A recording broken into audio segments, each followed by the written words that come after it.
Hello, hello, hello, and welcome to another edition of Espresso Jams. And I am here today with Anastasia Lipske, and she is a wonderful businesswoman, and she helps people with their visibility. We'll get into what all that means. Welcome to the show, Anastasia. Thank you, thank you, thank you. It's so great to be here. It's great to have you on the show. And just for information, where do you hail from today? I am currently in Corvallis, Oregon. You're listening to Espresso Jams, short, concentrated, delicious conversations about business, technology, and entrepreneurship. If you're just starting out on your business adventure, or you're a seasoned business professional, I'm sure you'll find value in these short conversations. Espresso Jams is brought to you by 𝐏𝐸𝐴, providing the tools, insights, and transformative structures to help you reach your business summit. I'm your host, Joe Matz. Let's get started. I've spent most of my life in Petaluma, California, so I moved up here recently. Raised in Hawaii until the age of 14, spent 2 years in Wisconsin, went from Hawaii to Wisconsin, and then pretty much Northern California since then. Wow, so from beautiful Hawaii, summer all year long is what we hear on the main coast here on mainland, Yes. to the one of the coldest areas in the U.S. In October. We moved in October. I had never seen snow in my life. Oh my Yeah. gosh. And I spoke a different language. It was so interesting. Culturally, it was so different, especially, we're talking back in the early 70s. So kids would ask me if we lived in a grass shack. They would ask me if we had TVs, because it was just, Hawaii was so foreign to so many, at least to youth. Adults, they kind of had it going on, but the kids, they only had Hawaii 5.0 to go by. So, it was a very different world. There were words that I used that I didn't know that they were Hawaiian because they were just part of our language. Right. So, it was a interesting thing, but I do believe it's part of what shaped me into someone who I can be very flexible, if you will, in situations and with people, because I needed to in order to get by. Absolutely. Yeah. And I know something about that with living in Italy and living in Brazil. Yeah, you've got to be flexible, and you've got to take on personal responsibility for communication. Absolutely. Yep. Yeah. Yeah. So now, when you moved here or in Hawaii, was there any indication that you would eventually own your own business? Never. You didn't sell lemonade on the side of the street or anything? Nope. No, nope, not at all. Not at all. What I've learned kind of after the fact, when I started into this business, because I didn't intend to do this, just like God led me down this path and it fell in my lap. When I reflect back and I realized that I've been preparing for this all this time, part of it was that I realized that within the corporate environment where I worked for 30 years, with it all being in tourism, mostly luxury tourism, I was known from the work that I did with international ground operators. And I realized I was an entrepreneur. And I didn't even know what that was. I didn't even know what an entrepreneur was when I was working corporately. But I certainly didn't understand entrepreneur, because I, in essence, created my position. Oftentimes, I remember one of the cruise lines that I worked for, in that time period, I had 5 different bosses. They just kept moving me around because they didn't quite know what to do with me. So then I started with the company that I spent the most time with, that I think I'm most aligned with and was most known for, and kind of created that position as well. It's always doing things, stepping out of the box. I was known as the queen of workarounds, which, I remember, one of the head people saying, like, I don't know whether to, praise you or slap you, because it's so frustrating that you keep finding these loopholes and trying to work around them in our systems. And yet you're exposing things that we could be doing differently and better. So I've always just had that mindset. It's just the way that I worked. So I started helping these international ground operators be more visible, because I saw that they needed to do that. They were humble people. And these are the people that basically, when you go to other countries, they're the ones that take care of you.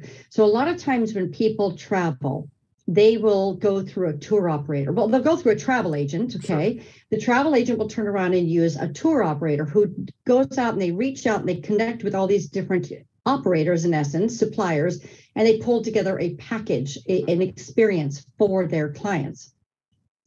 I was helping people to bypass that and to go direct to the people on the ground, boots on the ground. So like they would be the people in Brazil, they would be the people in Italy, and this was their culture.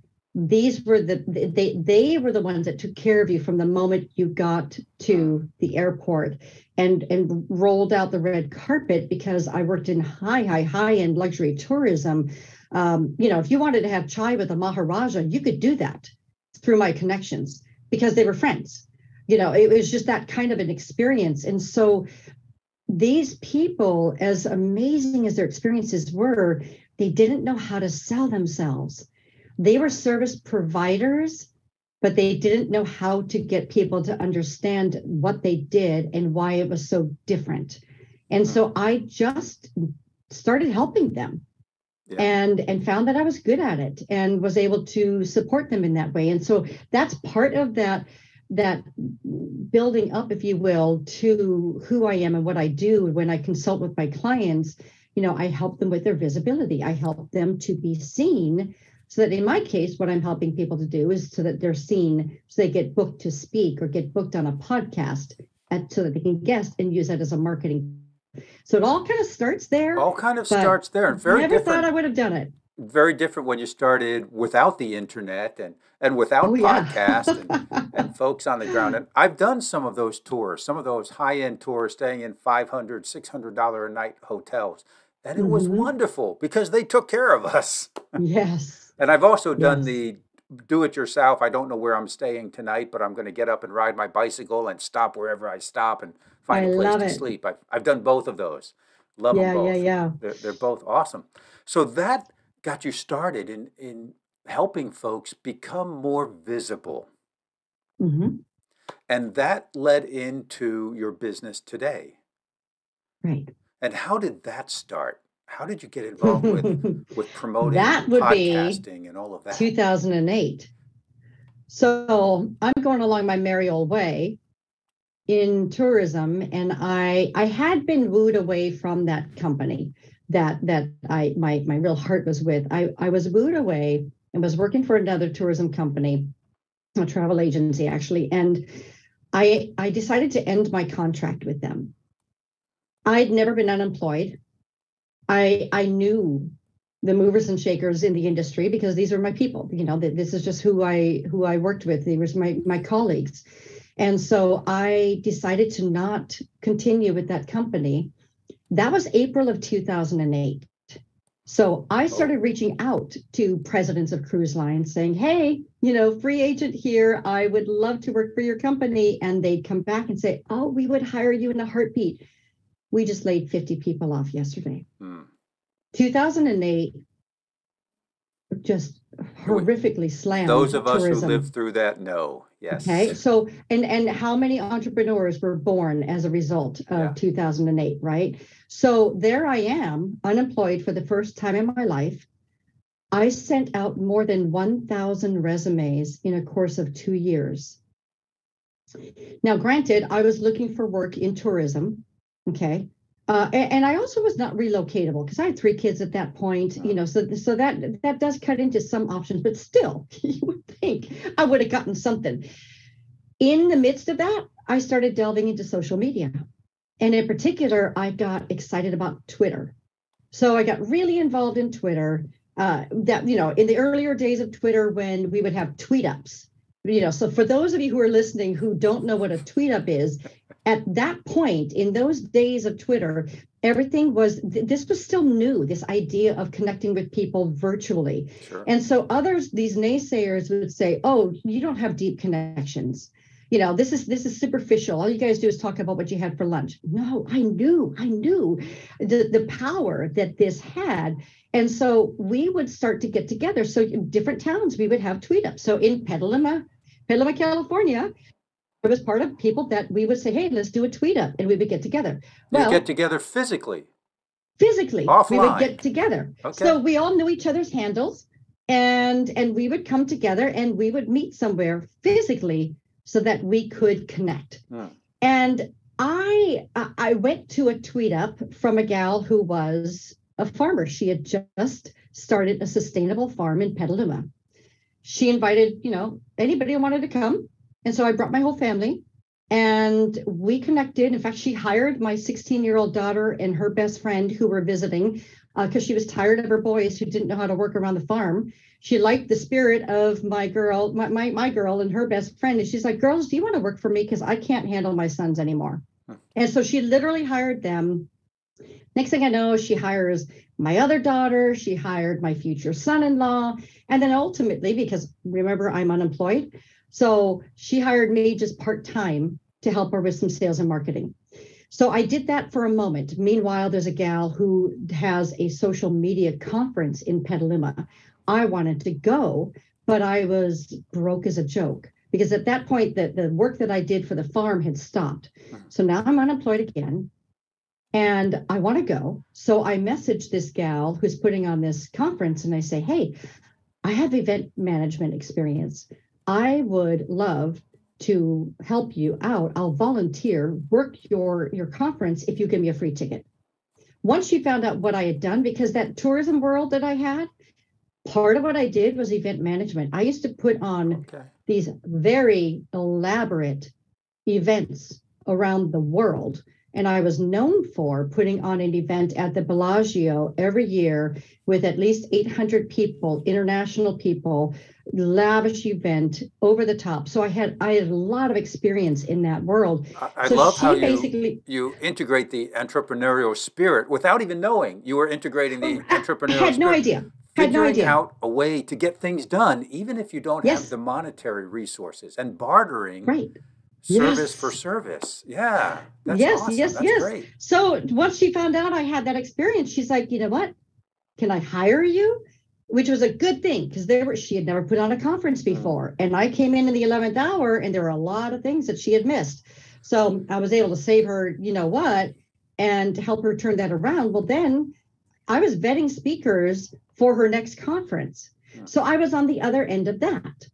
So it's like this social media, jumping to a sustainable farm, having that connection there. She gets me this other job. So now the interesting thing is, so I'm doing this social media conference work and then walked away from that job after a while. And then my farmer comes back to me because I'm unemployed again. And she's like, so my business coach told me that I should be speaking to grow my business. I don't know where to begin. I will pay you for every gig you can get for me. You know everybody in town. I can't deal with this. Will you do it? And I'm one of those people, I'll do anything once, twice if I like it.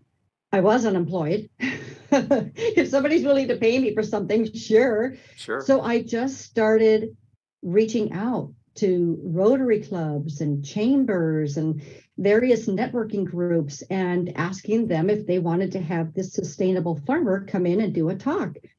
And she wasn't pitching anything. She was educating people about sustainable agriculture, and that she would invite them to her farm. People would come out to her farm, they'd take a tour. And then when they did the tour, they fell in love with their operation and what she did and how she treated the animals and the quality of the food that she produced. And then they became CSA members, Community Sustained Agriculture. For anybody who doesn't understand that, that's when you're basically saying, I'm going to get a box of meats and vegetables, on a monthly or in her case, it was a weekly basis. So weekly basis, these people would sign up to get meats and vegetables. It averaged $240 a month. In a 6-month period of me booking her, she had 52 families come out and tour the farm that were a direct relationship to the talks that she did. And those are only the ones that filled out the survey. Of those, 14 became members. So it was her #1 marketing tool. Yeah. And she, in essence, told everybody she knew. And she said, you should be doing this for other people. So to this day, 12 years after the fact, every single client that I have has come to me through word of mouth, through referral, because what I do is unique. There really are not agencies out there that represent people who speak for free to grow their business. So it's a unique model. A traditional speaker agent is going to take 20 to 30% of the honorarium or speaker fee that they get on behalf of their client. Mm-hmm. Well, my clients are speaking for free. So there's no honorarium. There's none. No. So they pay me for every engagement that I book them for, but they're pulling that from their marketing budget because they know that if they get up in front of a group of people and they share their passion and expertise, they do it with integrity to bless, not pitch, they're going to have a certain amount of people that are going to resonate with them and they're going to want some of what they've got. So your model, that's what I do. Your model is very different than what I've seen before, whereas agents, and can I call you a speaker's agent? I am, yes. Okay. I've seen speaker agents that will charge a fixed fee every month. Mm-hmm. And that could be for a certain number of gigs, or there could be an additional fee per gig, but it's kind of like a retainer fee is what I've seen. You've blown that model up. Yeah, it's totally, they pay me on production. On production. Only if I get them booked. Okay. And I let them choose first. So that's also something, especially in the podcast agency world, that apparently is very unique. I'm not running into that very often. I mean, so far, I've met a lot of podcast agencies, and everyone that I've spoken to, they charge a substantial monthly fee, and then they book their clients on podcasts, but they don't run the podcast by the client first to see if they want to be on the show. So they do their due diligence, though, and they know, the types of shows that the clients want to get on, et cetera, which we do too. But you can know something, but you don't really know, in my opinion, and I'm going to suggest that to anybody who's listening right now who is using podcast guesting to grow your business, I feel it is imperative that you listen to the show before you even ask to be on it. Oh my gosh, I'm so glad you said that, because I say the same thing. Now, I help people do it in a DIY basis. Now, got it. Okay, so I'll teach folks how to find the show, how to contact, what to say to the show host, and how to follow up, how to have a call to action, how to get your message across. It's a lot of work because it's a DIY fashion. Right. Now, some of those folks, they say, "Hey, Joe, that's really awesome stuff. I don't want to do that. I'd like someone to do it for me." Yep. I don't do that. So they would be a great client for you. Would you like to get in front of more of your ideal clients and at the same time build your brand and create evergreen content? Well, you can do that with podcast guesting. This very moment, you're listening to a podcast that may have been published today or 3 weeks ago or 3 years ago. In a very real sense, you're engaging with the speakers, hopefully enjoying yourself and learning something new at the same time. And you're getting to know the guest and how they help their clients, their customers, and the problems that they solve.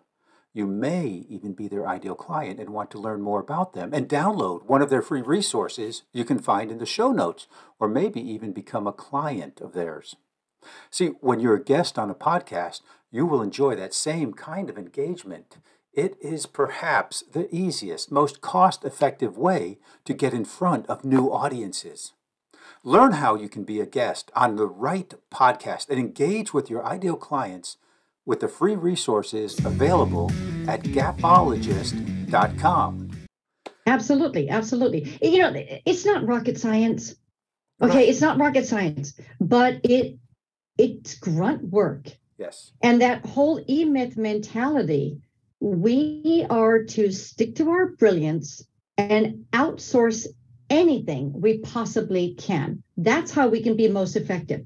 Does it make sense for a person to be doing it themselves where they can have someone who not only can take it off their plate, but someone who already has the connections too.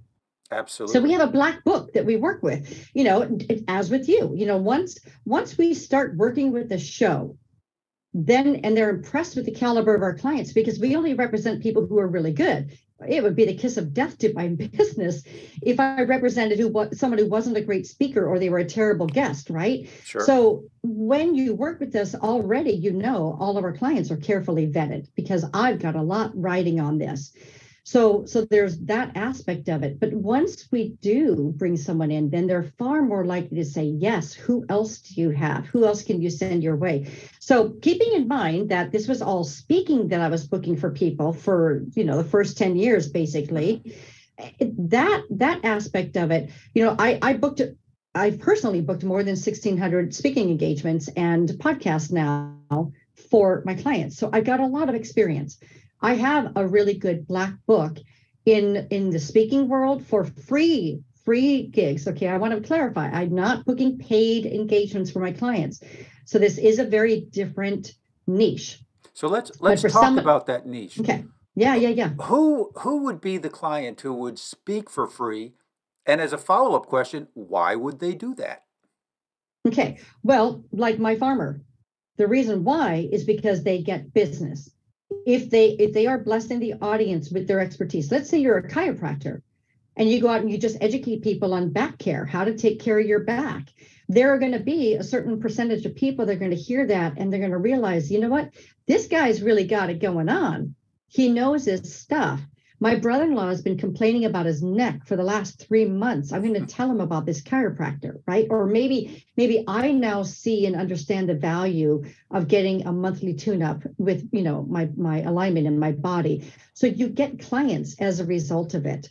So what I do is I am booking people who speak to Rotary clubs, to networking groups that are looking for business speakers. I work a lot with real estate professionals. These are people in the real estate that they're always needing to up their game. They want to be the best they possibly can. And they do that through continued education. So a lot of it is you go about it from the viewpoint of continued education, but you're establishing credibility when you do this. And so that's how you can get clients as a result of it. So that's been working great for me and my clients for quite some time. And then March of 2020 happened.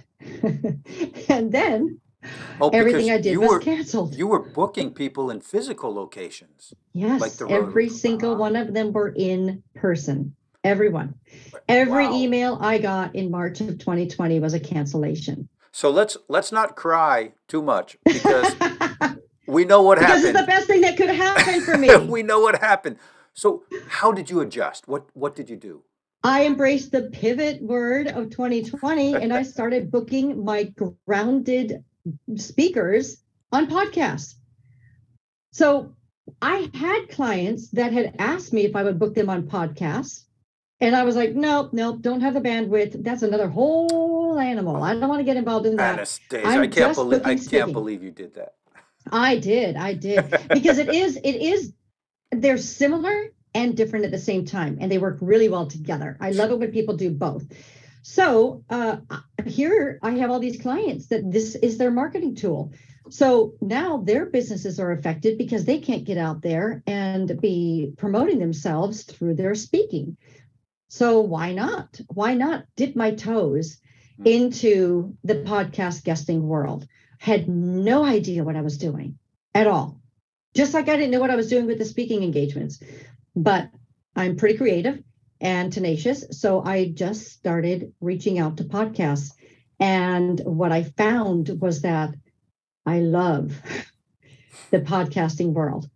It excites me kind of like the early Twitter days. It's like the wild, wild west. And I know that FOMO, I feel like I'm so late in the game already. I already feel late in the game. And yet I know better now better that I jumped into it in March of 2020 than waiting until next year, right? Every day that goes by is one more day further along, and it just keeps growing. And but the podcasts best thing, have really taken off in the last couple of years. absolutely, yeah.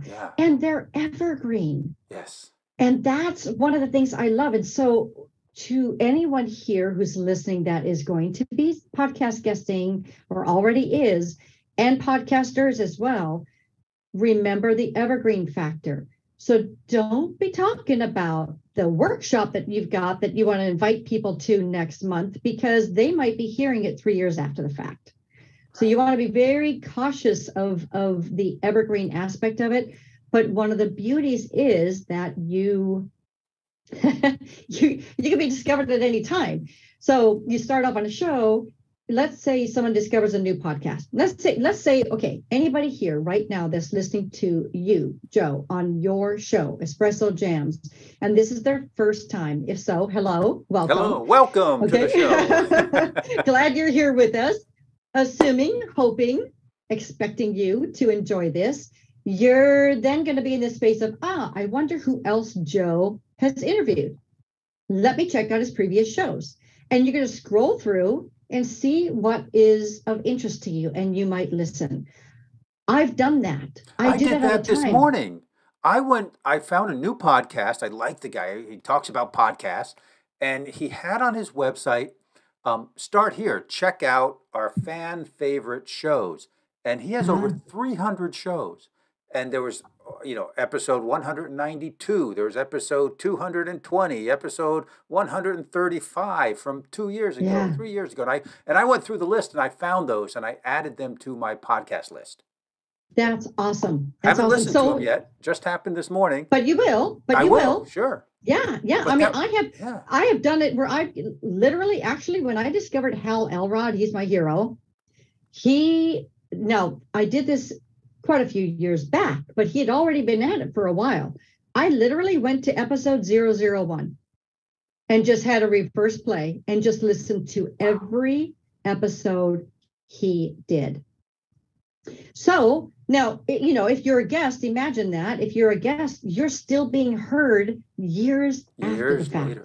And, sometimes, I'm glad you mentioned the evergreen, because sometimes I will go to a podcast and I say, oh, that's so interesting. I want their free download. I want their list. I want their PDF. And I get a 404 error. Yeah. And you know what a 404 error is? It's basically a broken link. Yes.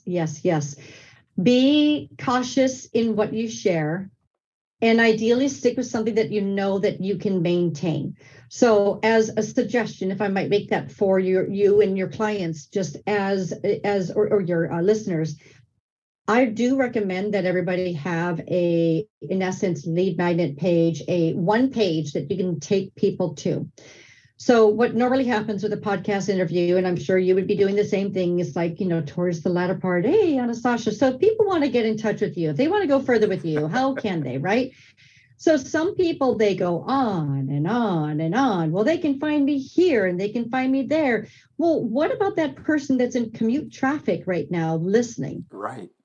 Okay. Right. How are they going to? Now, yes, it's all going to be in the show notes, hopefully. Okay. It also, will be. Not every, okay, with you. We'll be here on this show. I know that because I vet my shows carefully, but there are shows that they do not share show notes, or they're very limited, or they're only promoting themselves, not their guests. I'm just going to say, but you don't want to ask your listener to have to do that. Right. Okay. Because we're busy people. So just make it something easy to remember. So for me, I lead people to my business name is just accessspeakers.biz, B-I-Z, not .com, /thank you. So if you just remember accessspeakers.biz/thank you, anybody who goes in there is going to see everything in one place. Everything. My offer for my free ebook. If they want to do my free Q&A that I do on a monthly basis, if they want to follow me on or connect with me on LinkedIn. By the way, if anybody does, I would love to hear from you on LinkedIn. Please introduce yourself, because I tend to not respond to people who don't take the time to say something to me as to why I should connect with them, because I'm in it for relationships. So all that in one place. So you have that one simple place that you lead people to, and it just makes it so much easier for everybody who's listening. Yes, it really does. And I recently did that myself. I have one very simple link. It's 𝐏𝐸ologist, and everything is there. It will be evergreen. And if things change, because I own that, I will change it. Exactly. Yeah. You know, you can't, like some people, and I no judgment at all the power to them. Some people will create a custom link for the show that they're on. So it would be like accessspeakers.biz/espressojams or Joe Matz or something like that.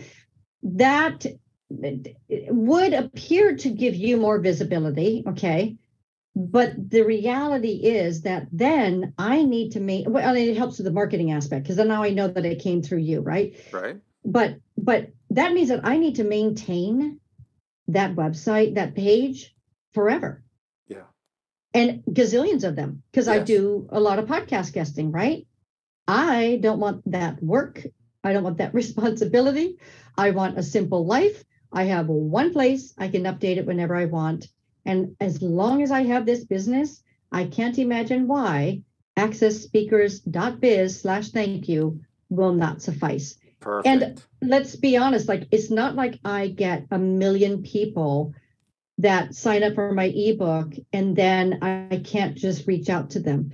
Anytime somebody reaches out, if they sign up for my ebook, I reach out, I introduce myself, I say hello, thank you. You know, so and then I ask them, where did you hear me? You know, just curious, which podcast was it that you heard me on, or which speaking engagement? So I don't need that real personalized, you know, backlink, if you will.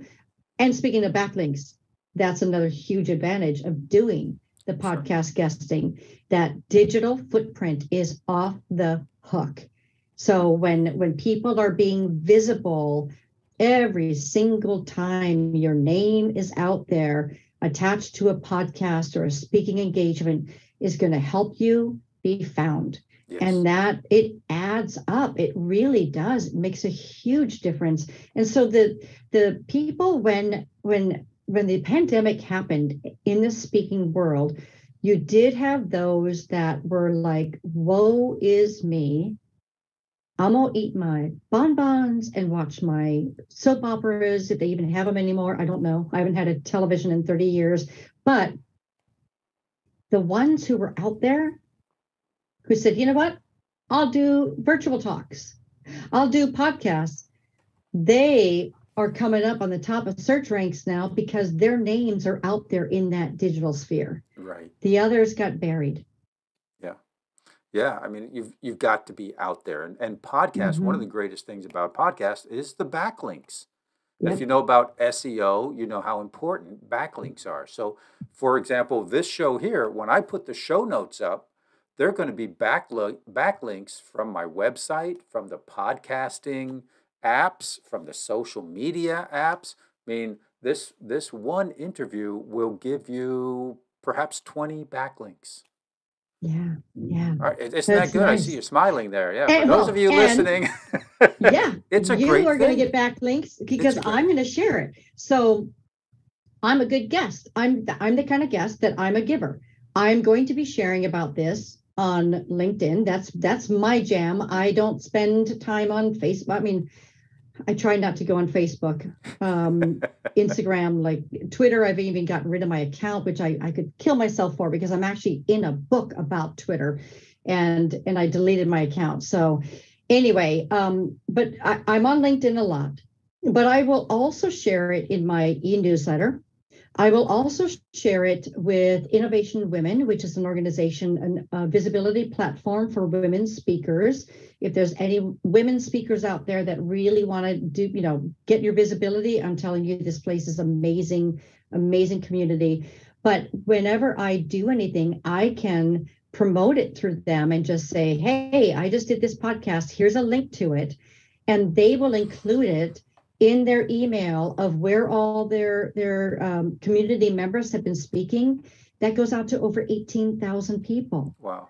So your show's going to be backlinked as well. So it's a win-win-win. It's a win-win. And you know what I like about that is I put a lot of effort into producing this show and putting it out there and promoting it. And you are going to do that also with this episode. Right. And it's a win-win. And I'm more likely to invite you back. Yay! Accepted. Accepted. Gee, let me think. Do I really want to? Yes, I do. And that's great because, you know, and some of the relationships I have today are because of guests that I've had on the show or I've been on their show, and we can just continue the relationship. And there's a lot to talk about. I love what you do in helping speakers find the right podcast to be on, where they can get the best ROI. You too. Yeah, and that's. I mean, we're both doing this. That's we're both awesome. Helping I've got people I can recommend to you because not everyone wants to do that themselves. Not everyone has the time to do that themselves. Yeah. Is it the highest and best use of their time? That's the key question. Does it actually make sense? And do they have the connections? Even if they hire a VA, and that I highly recommend having VAs. I think that they're a great resource. But does your VA have a black book? Do they already have connections? Do they already know the industry and how to present someone in such a way to greatly increase their chances of actually getting them booked? So, like I said, when I jumped into this, I didn't know what I was doing, but I fashioned it after the way I did my agency, the speaker agency bookings. So what I do, even as a podcast booking agent, is different than any other agency I've come across. Right. And I love that because we're all different. Yes. And everybody loves everybody. And there's no competition at all. You know, there are going to be some agencies that they're going to be a better fit for a client than I am. Sure. And I only take on people that I know I'm the right person for them, because I stand in integrity in everything that I do. The consulting that I do is where I can most help people because again, I have the eye of a speaker agent, a podcast booking agent. I see things differently than a lot of the people who are out there doing the trainings and such. So when I consult with people, it's one-on-one. You know, so I work with someone and I looked at their LinkedIn profile. I looked at their email signature. I look at their one sheet, their website, you know, just kind of an airplane view. And I'm not a coach. I don't do it long term, just kind of touch into how they're showing up. And then I make suggestions. And I love talking about best practices, things like making certain that you share, doing a rating and review for the show, you know, all these types of things. I could go on and on and on about best practices to develop that relationship. Because if you and I connect, I have people that I can refer to you. You have people you can refer to me, and we just can learn from each other too. You know, there's just so much to learn and experience, and we all do it differently. I love what you say about there's no competition, because I think at a certain level, we're getting out there and we're just exposing ourselves, making ourselves known. And by doing that, some people are going to resonate with us. Some people are going to want more information. Others are going to say, you know what? I don't like this. I mean, he looks like a great guy. Sounds like a great guy. He's knowledgeable, but he just doesn't resonate with me at some level. I need to find someone else. And that's fine. I'm fine with that, because on the other side, there are people who are going to resonate with you, with me, with everyone out there. We just have to get out there and be authentic and be ourselves. Yes, I love that. Yeah. And pay attention. You know, so what you're saying is so spot on. Paying attention to your gut. Yeah. I think we forget how intuitive we as beings are. And when I was, you know, getting back to that idea of listening to a show before you approach it, as part of the vetting process, I highly encourage that for a lot of reasons. One, so that you can be a better guest when you're actually talking to the host. It allows you also to be able to do an authentic review of the show. But more than anything, pay attention to how you feel about that host, how they roll. Sometimes a person's voice just bothers you and you have no idea why. Maybe in the back of your mind, there's some trauma from your third grade teacher who was really mean to you and they sound just like that person, or maybe they sound like an ex, or you don't like the way the host kind of talks over people, or maybe they talk too fast or they talk too slow and it drives you nuts. You got to pay attention to that. The benchmark that I always suggest when a person's vetting a show, when you're listening, ask yourself, would I like to sit at a cafe and have a cup with this person? That's important, because if you don't jive with them, it's going to be noticeable to the listeners.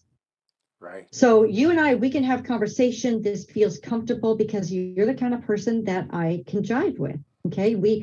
I feel like we can connect. And I knew that even just from listening to you. But if I went about it just because I wanted to be on your show, but I kind of didn't really like you very much, or I just, didn't have a really groovy feeling, this conversation, there would be an energy block. Yes. Yes. And people can feel it. Like it just feels like a strained conversation. And that's what podcasts are. They are conversations. Your guy, oh my gosh, what's his name? He's in Australia, but he sounds like he's from Austria or Germany. He's the chef. You interviewed him. Yes. And he talked about conversations. Conversations are in every business connection that you make. Right. And so he teaches people about how to help them with building their podcast. Oh my gosh. I'm not going to put you on the spot. And that was just a few episodes ago, maybe 6 or 7 episodes ago. Do you know how every conversation in your biz starts with conversations? That's what he said. Anyway, every sale starts with a conversation. Yes. So it's so true. It's about conversation. But if you don't have that good conversation, you're not going to have the sale, and it's going to feel strained. Right. So and just so you know, I would have a cup of coffee with you anytime. Thank you. A little cup of espresso. That's right. Yeah, I might do decaf if it's after 2:00. So hey, they make decaf espresso. Oh yeah, I do it.